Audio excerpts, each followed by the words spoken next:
together on even a slightly chilly November morning to reflect with gratitude on the many veterans in our lives and in our community.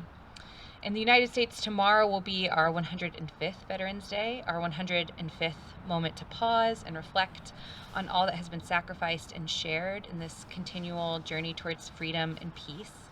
And I always sort of love the history of this day, that Veterans Day was originally Armistice Day, which began as a commemoration after World War I on November 11th in 1918. And after World War II, Armistice Day was recognized to pay tribute to all veterans and service members and redesignated as Veterans Day in 1954.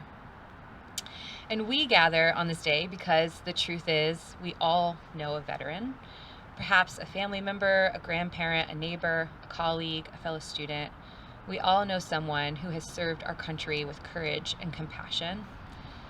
My Papa Johnny served in the Navy, my cousins in the Army, a close friend in the Marines, my aunt worked in the Coast Guard.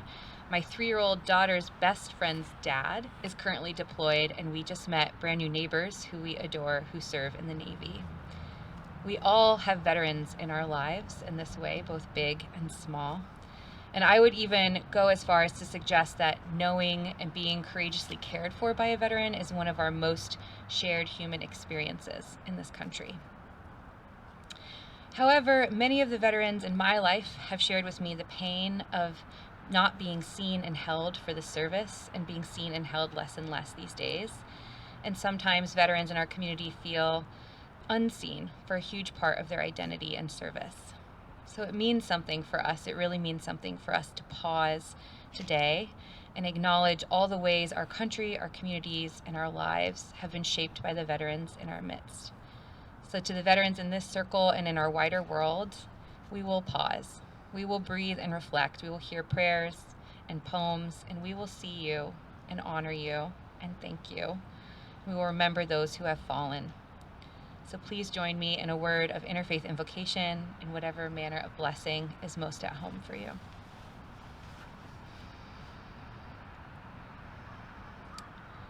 Sacred One, Holy Many, we gather with hearts of gratitude for all the veterans who have shaped our lives. We are grateful for safety, for our daily rhythms, for help in times of crisis, and for the hope of peace we continue to hold in our hearts. May each veteran in our midst feel seen this day and every day, and know the gifts they have given bear fruit for us. They are the trunks of the tree that branches out to shade and nourish us in each season, and we are grateful. We gather also with hearts of remembrance for the veterans who are not in this circle. May we call their memories and service to mind, and hold them close to our hearts today as we honor all the acts of service that have made our community at Bates and beyond the resilient and compassionate place we love. May it be so. Amen.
For the Fallen by Lawrence Binion.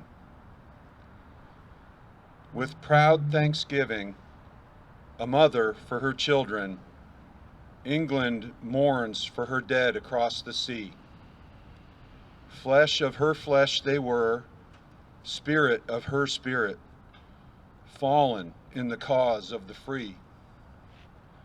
Solemn the drums thrill, death, august and royal, sings sorrow up into mortal spheres. There is music in the midst of desolation and a glory that shines upon our tears. They went with songs to the battle. They were young, straight of limb, true of eye, steady and aglow. They were staunch to the end, against odds uncounted. They fell with their faces to the foe. They shall grow not old as we that are left grow old. Age shall not weary them, nor the years condemn. At the going down of the sun and in the morning, we will remember them. We will remember them. They mingle not with their laughing comrades again. They sit no more at familiar tables of home. They have no lot in our labor of the daytime. They sleep beyond England's foam. But where our desires are and our hopes profound, felt as a wellspring that is hidden from sight, to the innermost heart of their own land they are known, as the stars are known to the night. As the stars that shall be bright when we are dust, moving in marches upon the heavenly plain, as the stars that are starry in the time of our darkness, to the end they remain.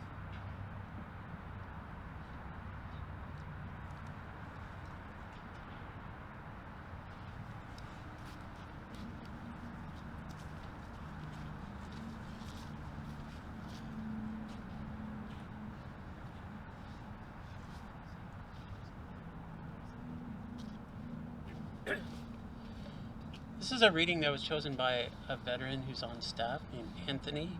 It is The Man in the Arena by Theodore Roosevelt. And though it says man, it is applicable to people of all genders.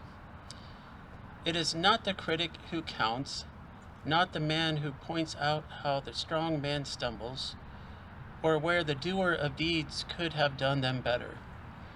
The credit belongs to the man who is actually in the arena, whose face is marred by dust and sweat and blood, who strives valiantly, who errs, who comes short again and again, because there is no effort without error and shortcoming, but who does actually strive to do the deeds, who knows great enthusiasms, the great devotions, who spends himself in a worthy cause, who at the best knows in the end the triumph of high achievement, and who at the worst, if he fails, at least fails while daring greatly, so that his place shall never be with those cold and timid souls who neither know victory nor defeat.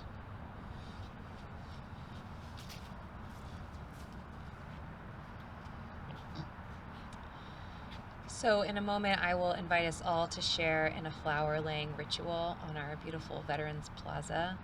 And I will begin by laying a flower of gratitude for each branch of the armed forces, the Army, Navy, Marines, Air Force, Coast Guard, and Space Force, and one flower just to honor all who have protected and served for our country in a myriad of ways. So I will go ahead and lay those 7 flowers, and then you're welcome to take a quiet personal moment after those flowers are laid in this beautiful Veterans Memorial and hold your flower. Think of the veteran in your life you want to honor in this moment, and then lay it on the memorial as you feel led.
These flowers will be available throughout the day for anyone who wishes to visit this space and couldn't make it this morning, so feel free to share. We'll conclude our ceremony this morning with a poem for peace and a benediction. This is The Peace of Wild Things by Wendell-Berry. When despair grows in me, and I wake in the night at the least sound, in fear of what my life and my children's lives may be, I go and I lie down where the wood drake rests in her beauty on the water, and the great heron feeds. I come into the peace of wild things who do not tax their lives with forethought of grief.